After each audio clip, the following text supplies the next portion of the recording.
আপনারা কি কখনো এমন কোনো মানুষের কথা শুনেছেন যার শরীর দিয়ে বিদ্যুৎ চলাচল করতে পারে?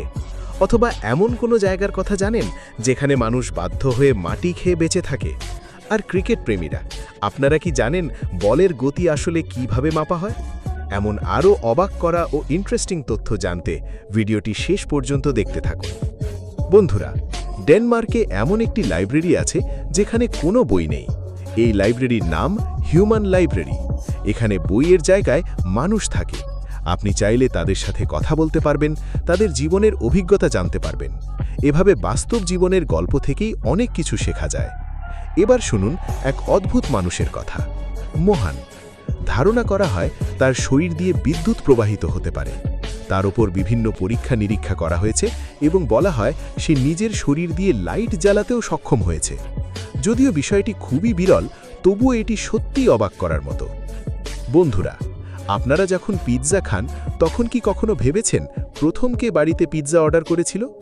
ইতিহাস অনুযায়ী 1889 সালে ইটালির রানী প্রথমবার পিৎজা অর্ডার করেছিলেন।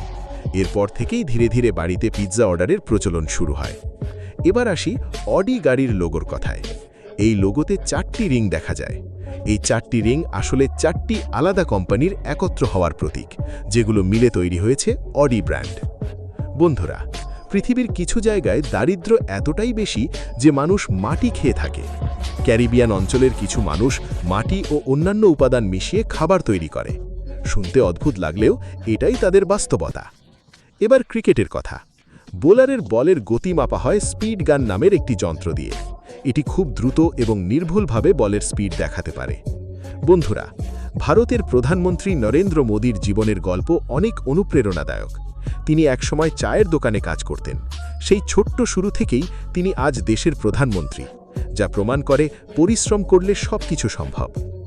আনারস আজকে সাধারণ ফল হলেও 17 শতাব্দীতে এটি ছিল খুবই দামি। মানুষ তখন শুধু ধনী দেখানোর জন্য আনারস কিনে রাখত। একটি কুকুর সাধারণত 12 থেকে 14 বছর বাঁচে, কিন্তু একটি অস্ট্রেলিয়ান ক্যাটল ডগ প্রায় 29 বছর বেঁচেছিল, যা সত্যি অবাক করার মতো। বন্ধুরা, একটি বিষয় হয়তো আপনারা খেয়াল করেছেন, ফোনের ব্যাটারি যখন 1% থাকে তখন সেটি তুলনামূলক বেশি সময় চলে, কারণ স্মার্টফোনে কিছু চার্জ রিজার্ভে রাখা হয়, যা শেষ সময় কাজে লাগে। তো বন্ধুরা, আজকের তথ্যগুলোর মধ্যে কোনটি আপনাদের সবচেয়ে বেশি ভালো লেগেছে কমেন্টে জানাবেন। ভিডিওটি ভালো লাগলে লাইক দিন, বন্ধুদের সাথে শেয়ার করুন। ভালো থাকবেন, সুস্থ থাকবেন। আল্লাহ হাফেজ।